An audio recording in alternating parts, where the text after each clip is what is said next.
6 wants you to join our team. We're looking for talented applicants in a variety of fields. To see a current list of job openings, visit WJBF.com/work-for-6. Join our team today.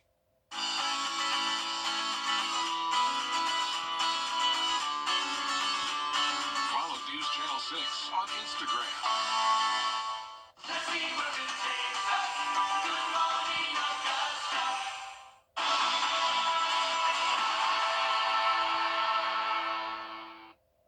Hold on to your hats because we have more wind going into tomorrow with wind gusts up to 35 miles per hour. I'll have details coming up. Right now on News Channel 6 at 4, Saluda County has first responders tirelessly working around the clock, and now one furry friend could provide some relief. Plus, enhancing school safety, the new Georgia bill that aims to cut down threats to students. And how local farmers are getting set for spring crop season as your News at 4 starts now. Live from Television Park, this is WJBF News Channel 6 at 4.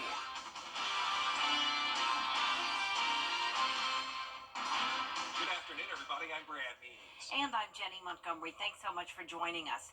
Coverage you can count on begins with a therapy dog joining a local fire department to help bring companionship to the first responders after a difficult few months. That has been tough, no question. Isabella Moody has the story. She is in our studio now with more. Isabella?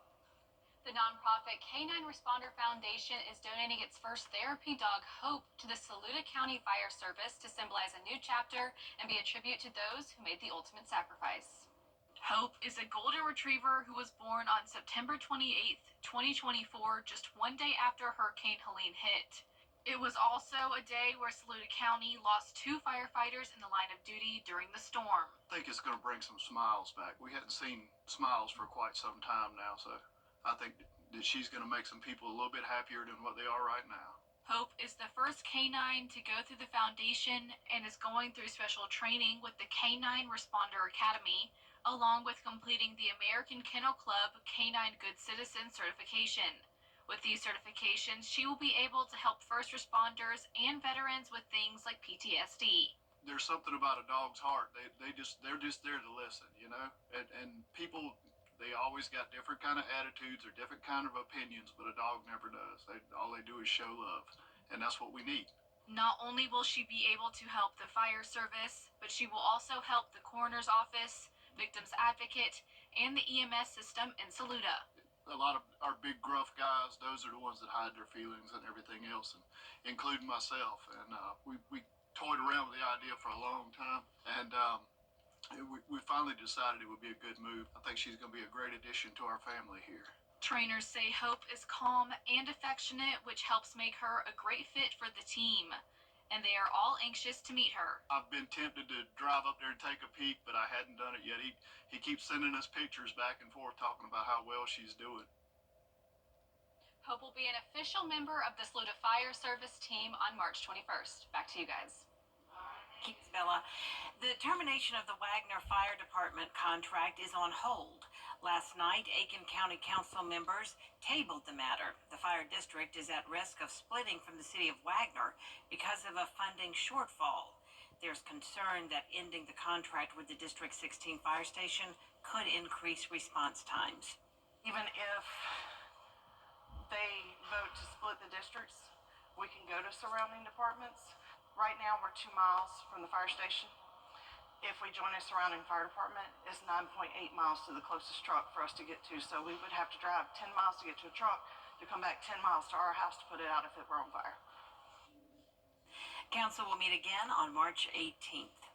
Augusta leaders are picking up on a problem that is piling up. It is storm debris versus yard waste these days. For months, contractors picking up trees and limbs knocked down by Helene. But the city's garbage haulers are supposed to pick up the regular yard waste. City leaders are making certain that's being followed as debris pickup winds down. Well, I'll tell you right now, George, this is not going to be the new norm. We're going to hold people to the contract. No doubt about that. We had a long discussion with our engineer yesterday, and he's going to go back through the contract and talk to both vendors to make sure they held accountable. Augusta's storm debris manager says it's in FEMA's regulations for its contractors not to collect regular yard waste, only that storm-related damage.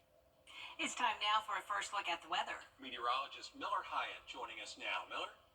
Brad and Jenny, it certainly was and still is a windy day here. Our top wind gust, according to Live Viper 6, was 46 miles per hour in Augusta. We had a 39-mile-per-hour wind gust in Aiken.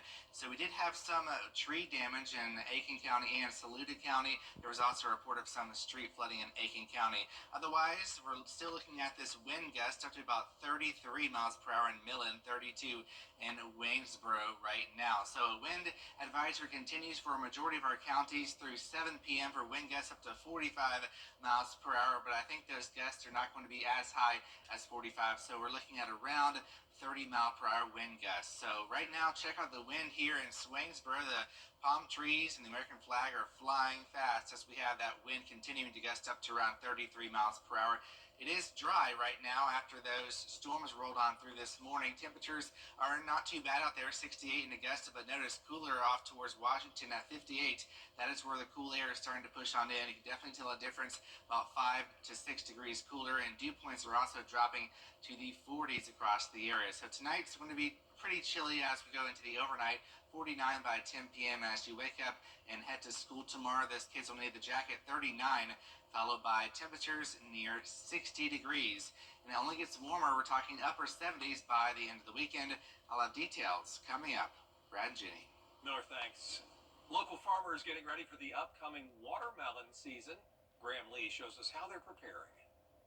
Spring is right around the corner, which means it's almost the best time of year to pick watermelons. Farmers here in Orangeburg County say they're keeping themselves busy to make sure they're prepared. McCurley Farms grows several plants, including watermelons, across 70 acres of produce. This year, they expect to plant 10 to 15,000 watermelon plants, with each plant seeing as many as 4 melons across 5 acres. Paul McCurley says he and the family have covered their produce with plastic to help the crops absorb sunlight, but they're also still recovering from damage caused by Hurricane Helene. Took out about 2.5 rows of strawberries, which is about 4,000 plants. And then, we average a couple pounds per plant. So you start doing the math on that, it adds up pretty well. The USDA actually came out and they estimated that we had about 1,300 cubic yards, 1,300 cubic yards of erosion throughout here and in other farms here in Orangeburg County. McCurley says they plan to run the fertilizer and get the fields ready before they start planting watermelons on March 28th. In Orangeburg County, Graham Lee, WJBF, News Channel 6. A new bill in the Georgia State House aims to cut down on the number of school shootings. House Bill 268 would require police to report any time a student has made a threat to a school. It's a response to September's shooting at Appalachia High School. The statewide database would be a registry of students who make threats for disciplinary and mental health evaluation as someone who might commit violence. Local school resource officers and anti-gun violence advocates hope the bill would improve the safety of schools throughout the state. It will be a good way to have our first responders be able to be in contact with each other, to centralize the way in which they try to handle certain cases and certain events, be they especially tragedies. I think it would be a good piece from which they could work, so that when they do know, they all know, and then they can be there as quick as they can be there to try to help in such situations as was happening in our school systems. The bill has passed the House and is currently being debated in the Senate. South Carolina's governor is requesting nearly $30 million to hire and train 177 school resource officers. That's the number of schools in the state without a full-time officer. According to the governor's office, 15 of those are in Aiken County. Aiken has 44 campuses, with 2 in Bamberg County. Lawmakers granted the governor $3.73 million toward the effort, far short of what is needed. The Edgefield County school system is fully staffed with resource officers. It is all about priority. That's the job that they are there to do is to prioritize funding to place it where it needs to go. Yes, we absolutely need that funding, and all we can do is hope that we can close that gap a little bit more. Governor McMaster has been working with lawmakers to make SRO funding a top priority since 2018. The state has funded 700 new officers since then. In Aiken County classrooms, students are working hard to reach their goals, but for some, even small costs can hold them back. This is where Aiken Outreach steps in. The nonprofit helps local high schoolers afford school activities. Teachers and staff submit requests, and the group covers the cost privately and quickly. It's run by volunteers, and every dollar donated goes directly to students. There's a lot of stress when you don't have financial funds and people around you do, and you cannot participate in high school and all the activities therein. So we try to level, as I said, the playing field and make it possible for these students not to feel shame because they can't afford to participate in high school activities. Students can get help through teacher or counselor requests to Aiken Outreach. You can find out more information about it on our website. NASCAR heads to the desert this Sunday for a race in Phoenix, Arizona. What you can expect at the track coming up next. Looking at our climate statistics, the average last freeze in the Augusta area is March 25th. But do we have any more freezing temps in our forecast? I'll have the answer coming up. After an accident, consider this. Insurance companies track the results of law firms.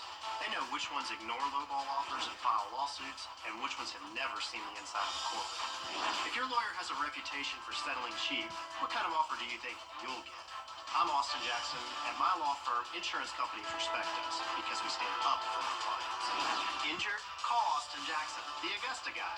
706-724-7224. In this economy, nobody wants to replace a roof. And with Roof Max, you don't have to. We'll tune up and rejuvenate your current roof for a fraction of the cost of a new one. Call now and we'll give you our $859 roof tune-up for free with your Roof Max treatment.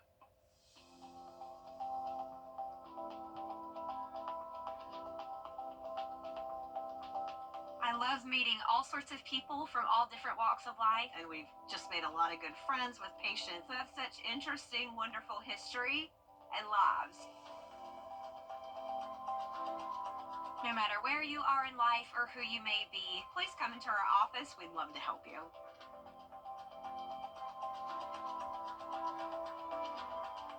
Every day, ordinary people in the CSRA do extraordinary things to serve our community. Each month, News Channel 6 recognizes these outstanding volunteers with the Giving Your Best Award. Do you know an everyday hero who goes the extra mile to help others? Nominate them for the Giving Your Best Award by visiting WJBF.com and filling out the entry form. Sponsored by Science Co., Beatlot Augusta, Security Federal Bank, and News Channel 6. Over the years, thousands of people have gotten their hands on one. And who knows, you could be next. Win your very own Good Morning Augusta coffee mug at WJBF.com/coffee club. Sponsored by Honda Cars of Aiken. NASCAR's fourth stop of the 2025 season comes to the track where the champion is crowned each November. A live look now at the Phoenix Raceway, right down the road from Jenny's sister, where Gabe McDonald has a preview of the Shriners Children's 500 coming up on Sunday afternoon. Back like we never left, NASCAR returning to the site where it crowned its champions in November. And so far in 2025, we've seen some great racing to begin the season, from super speedways to road courses. But now, NASCAR has a brief stint out west that kicks off at one of the more unique tracks in the sport at Phoenix. Of course, you have the infamous Dog Leg and also the wonderful Rattlesnake Hill as well. With so many storylines to watch for this weekend, here are the 4 things that you need to know ahead of the Shriners Children's 500 here at Phoenix Raceway. Up first, the driver that finished first the last time we came to this track. Joey Logano is not only the reigning Cup Series champ, but the active wins leader at the Dogleg Oval. However, in the 2024 spring race, Logano headed to the garage a lot earlier than he would have liked. And another former champ having a bad day in Phoenix. Up next, if you want to talk about measuring sticks, this weekend sure is a big one. With Phoenix being the host track for championship weekend since 2020, data collected for teams in both the Cup and Xfinity Series will be key down the stretch as drivers battle to make the championship four. A great track for me. I finished fourth there last year in the Xfinity Series, and excited to go back and build on what we learned last time. So it's going to be a good weekend. Hopefully we can, have a strong WeatherTech Chevrolet again and, contend. I'll be the first to tell you, I love super speedways. Christopher Bell also loves Phoenix. Next to watch for is the man who's ended up in victory lane each of the last 2 weeks. Fresh off back-to-back championship 4 appearances, Bell is a man on a mission to begin 2025 and enters the weekend as the most recent winner in the spring at Phoenix. This is year 5 with the same mechanics, same engineers, same crew chief, and every year we've improved a little bit and we still haven't reached our ceiling. I'm excited about what's to come. We know that we have everything we need. Pit crew's been killing it. Mechanics are building awesome race cars. Crew chief's hitting the setup. So see what we can do. Lastly, with another race comes another major Cup Series debut. At COTA, it was the young star Connor Zilisch. In Phoenix, veteran driver Catherine Legg will make her debut at the sports top level. It'll be history for the former IndyCar and Champ Car racer, as Legg is the first woman to make a Cup start since Danica Patrick in 2018. Tough to narrow it down, but those are the main things that you need to be on the watch for this weekend ahead of another great spring duel in the desert. The green flag drops Sunday afternoon at 3:30 p.m. Eastern Time. Reporting at Phoenix Raceway, I'm Gabe McDonald. Coverage from the Phoenix Roadway begins Saturday, March 8th, live on the CW6 at 4:30 in the afternoon. Coming up, the dangers of flooding. Plus, Miller has your full forecast next. Weather headlines on WJBF News Channel 6. Brought to you by Hickson Roofing. If your roof needs fixing, call Mr. Hickson. Where's the best place to buy kids? Now. The action heats up when Justin Allgaier returns to Phoenix to defend his Xfinity Series championship against a field of hungry up-and-comers. Anything can happen here. The NASCAR Xfinity Series. Coverage begins Saturday at 4:30 on CW6. Brought to you locally by Busby's Heating and Air. When quality matters, call Busby's. Trusted since 1945. You need to see the whole picture. That's why Live Fiber 6 gives you the Skyview network. Get a live view of traffic and weather from all over the CSRA. Available online 24 hours a day at WJBF.com and the free Live Fiber 6 mobile app. The WJBF Live Fiber 6 Skyview network. Powered by Terry Lambert Hyundai. Low prices, big selection, and committed to quality customer service.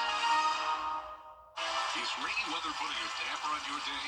Enter to win your very own Live Fiber 6 umbrella today. Visit WJBF.com and click on Contest. Then fill out the entry form for your chance to win. Getting your hands on a Live Viper 6 umbrella has never been easier.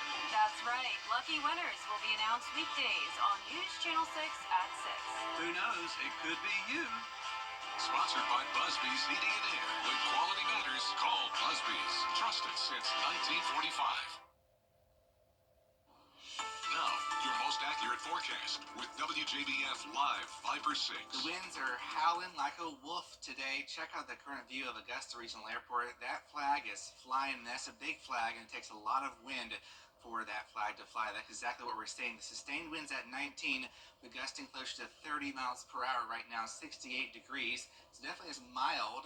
Dew point is 45, the humidity is 43, so it feels pretty comfy after that line of storms pushed on through this morning. But check out the wind gusts, still windy a lot right now in Atlanta, 33 mile per hour wind gusts, 35 miles an hour in Columbia. Just the whole two-state is very windy, and this is why we had that cold front to push on through. See, now the cold front is now pushing past the CSRA, and we have dry and cold air pushing on into our region. And check out how cold it is already in Birmingham, 47 degrees, 42 in Nashville, down to 53 Atlanta. but we're going to be seeing that cool air push on towards our region as we go into tonight. We're back in the 30s, so don't put away those winter jackets just yet. Notice the temperature change here, almost 30 degrees colder right now in Birmingham and Nashville, 4 degrees colder here in Augusta, 18 degrees colder in Atlanta, so get ready. Also continue to be bone dry.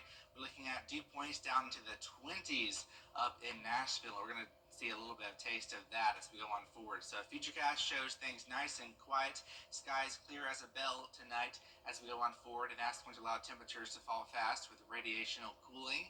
And then going into tomorrow, plenty of sunshine, maybe a few high clouds across the area, but no rainfall expected as high pressure remains locked in place. And then as we go towards the end of Friday, continuing to see some high clouds overhead, and then we have another cold front that's going to be pushing our way for the weekend, maybe bringing a few showers, but really it's not going to be too much. We're giving about a 30% chance on Saturday, a little bit greater percent chance on Sunday at a 50% chance, but notice we're back to the dry air Monday, Tuesday, and Wednesday of next week. We do need that rain, so hopefully we get some beneficial rain. The big story, though, is going to be the temperature right here. 60 tomorrow, up to 77 Saturday, 62 Sunday, up to 78. We'll be flirting with 80 degrees next week, so we'll definitely see some more blooming flowers. I know I already see those Bradford pear trees blooming across the area. So down to 35 for Friday morning, 48 Saturday morning, down to 36. So don't plant any flowers just yet because we still have that chance of some frost, maybe a freeze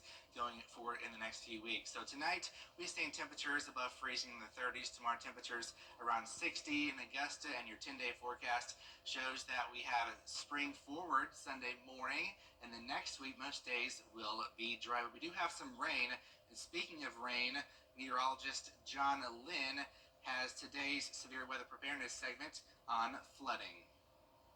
It is day 3 of Severe Weather Preparedness Week, and today our topic covers flooding. In the 2 states, several variations of flood hazards occur due to the different effects of severe thunderstorms, hurricanes, seasonal rains, and other weather-related conditions. The CSRA's low-lying topography, combined with its humid subtropical climate, makes it highly vulnerable to flooding.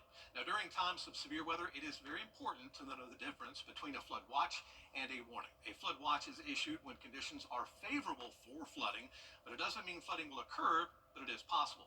A flood warning is issued when flooding is imminent or already happening. Now, floodwaters can affect rural and urban areas quite differently. In rural areas, excessive rainfall raises streams and river levels. Water can overflow these boundaries and cause flash floods. In urban areas, excessive rainfall can flood storm drains and cause those to overflow, leading to flooded out streets and even homes. The water is extremely powerful. 6 inches is enough to sweep away a person.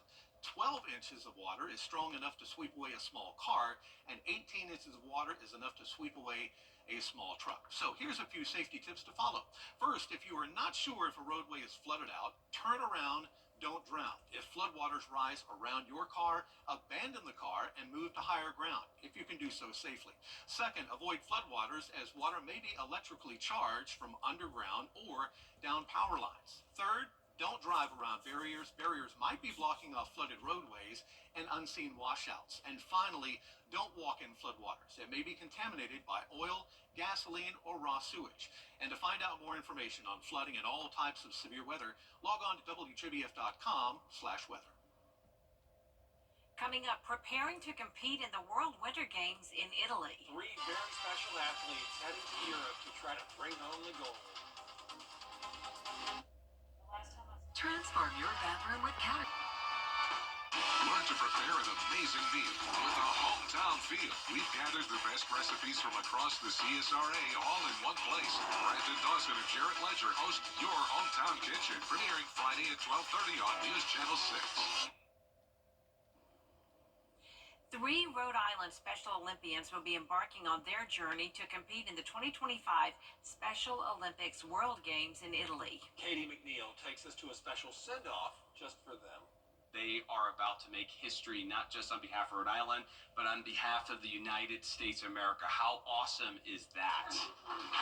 Kayla Edgar of Westerly, Brianna Puglia of Narragansett, and Ian Shepard of Newport were honored this afternoon for their achievements in qualifying for this year's World Winter Games. Brianna and Kayla will both compete in snowshoeing for their first time ever participating in the games and going to Italy. Words can't even describe how I'm feeling right now. If I'm going to be honest, I probably say this to a lot of people since I'm going to be getting at 4 a.m. tomorrow to come here for 5:30. I'm probably not going to be able to sleep a wink for all this excitement. Ian, a seasoned veteran, has won 2 gold medals and 1 bronze in previous games and will be attending his 4th World Games in 2025 for alpine skiing, where he hopes to add to his collection. I feel really good and exciting, and I can not wait to compete against other athletes from different countries and meet other athletes from different countries. I'm hoping to get a medal there. Yeah, bring back a medal. The athletes were surrounded by friends and family, all there to celebrate their achievements, topped off by an escort from the Smithfield Fire Department. And the opening ceremony for the Winter Games will take place on March 8th. And we wish them all the best. Yep, all the best. Go get those medals. And that's it for this half hour, but there's more coverage you can count on coming up at 4:30. Including a bill in the Senate that lawmakers say addresses prostitution and human trafficking. What it would mean for South Carolina.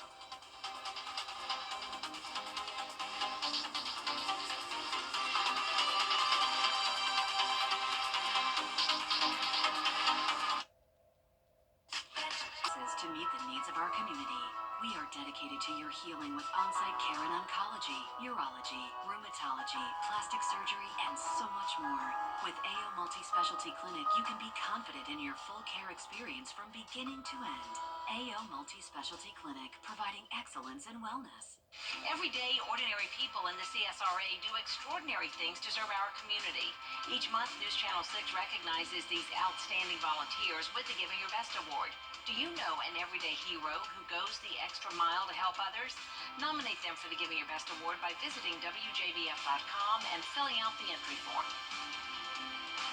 Sponsored by Science Co., Piedmont Augusta, Security Federal Bank, and News Channel 6.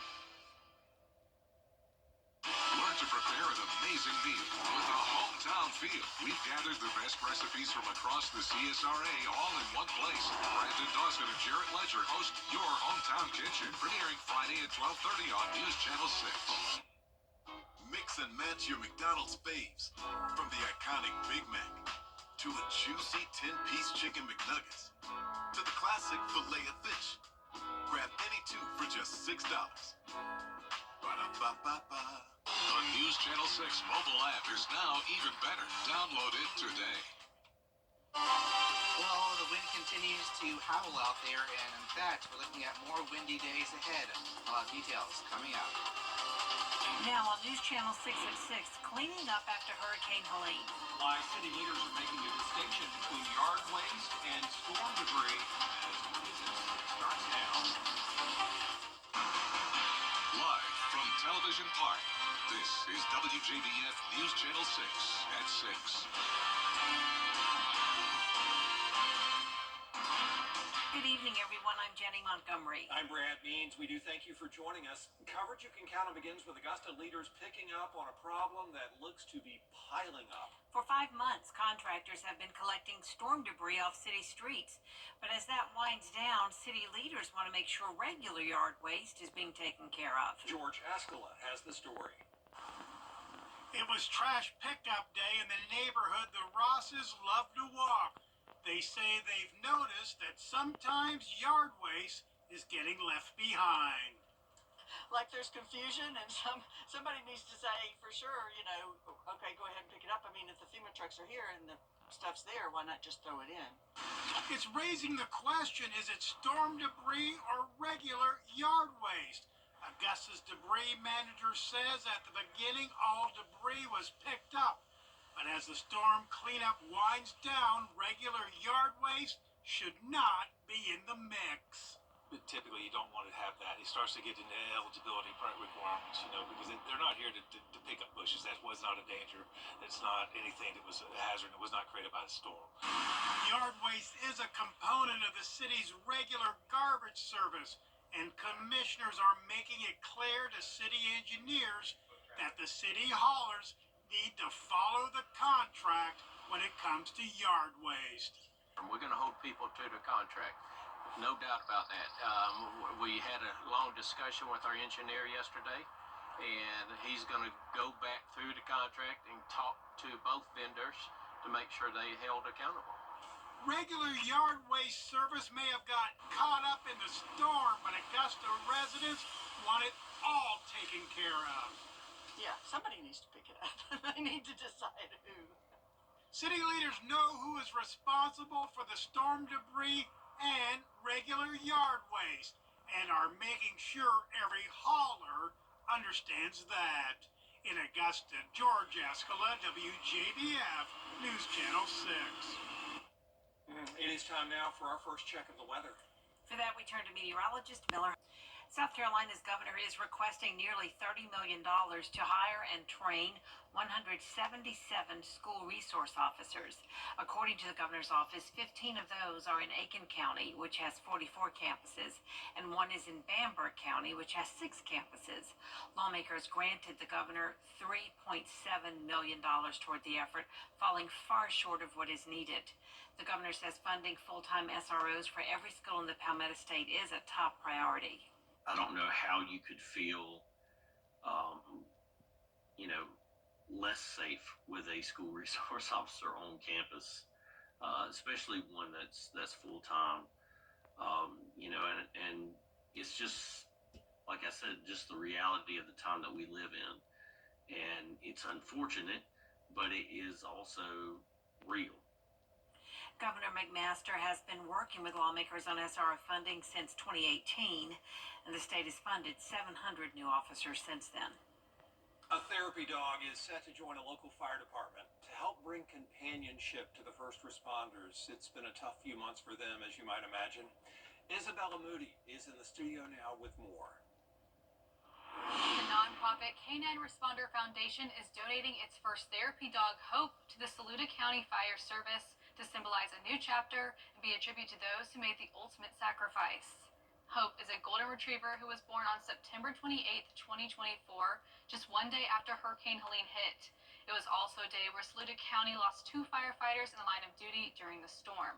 She is the first canine to go through the nonprofit and is going through special training with the Canine Responder Academy, along with completing the American Kennel Club Canine Good Citizen certification. With these certifications, she'll be able to help first responders and veterans with things like PTSD. I think it's going to bring some smiles back. We hadn't seen smiles for quite some time now, so I think that she's going to make some people a little bit happier than what they are right now. Hope will be an official member of the Saluda County Fire Service on March 21st. Back to you guys. A milestone birthday for one local woman.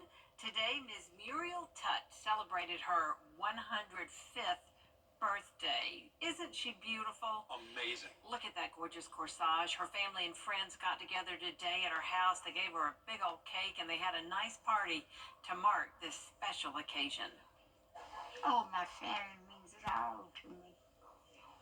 They really means it all to me. They are surprised to know I'm 105 years old. This week my mother has been so jolly. And I say, Mom, are you jolly because you'll soon be 105? She say, no, I'm just happy today. So I'm just happy that she has lived 105 years. Amazing, amazing. And I want to know what fountain of youth she's drinking from. Ms. Tutt, we all wish you a happy 105th birthday. Yeah, here's to many more. Love the blue on you too. Beautiful color for a beautiful lady, Jenny, as you said. Simple color for a beautiful lady, Jenny, as you said. We celebrate with you. Coming up, giving every child access to a good education. What a local nonprofit is doing to cover some of the costs. Next. Last year, millions won. It's your favorite sauce today. It's bow time.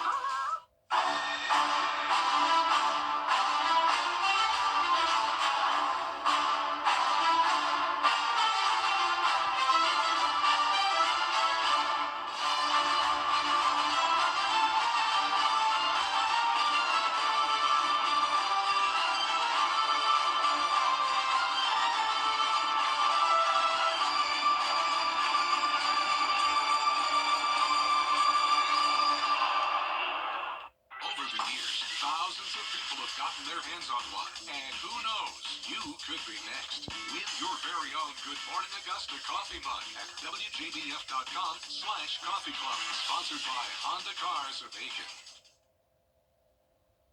In Aiken County classrooms, students sure are working hard to reach their goals, but for some, even a small cost can get in the way. And that's why one group is stepping in to help. Here's the Aiken Bureau Chief, Sean Capistock. We want to make sure that everybody is included and no one is left out. Aiken Outreach, a nonprofit, fills the gap, covering costs for high schoolers' field trips, uniforms, and supplies. A $10,000 grant from local equestrian facility Stableview keeps support flowing to all Aiken County high schools. We have talked about fees for sports, but apparently they're well funded. The problem really lies in the academic area, the need, and also in terms of the social need. The group works with teachers and counselors to find students who need a little extra help. They may have a fee for a class, like welding classes cost money, culinary classes cost money. They may want to go to a technical school to take an off-campus course. We hear that request, and then we decide whether we will fund the request or not. 99.9% of the time we do. The process is simple. A teacher or counselor submits a request, and Aiken Outreach acts fast. It's usually within 24 hours. I drive out and give them the check. That's my job. Since it's all volunteers, every dollar goes directly to students. No overhead, no delays. Recently, we supplied South Aiken High with ties for the gentlemen to wear when they graduate because they're hard to come by and they're expensive. So that we gave to the school, and the school holds on to it for upcoming graduations. Aiken Outreach focuses on high schools with plans for a fundraiser to help the community connect with their cause, quietly supporting everything from yearbooks to prom tickets. No is a word we don't use or try not to use because we want to help these students. If you want to learn more, donate, or volunteer, visit WJBF.com. In Aiken, I'm Aiken Bureau Chief Sean Capistock, WJBF News Channel 6. Meteorologist Miller Hyatt is back with us now. Somebody needs to turn the fan off. Yes, it'll be on a low to moderate tomorrow as we have some breezy conditions, but not as bad. And then it'll be back on high speed for the weekend. A lot of details coming up. Morris Opticians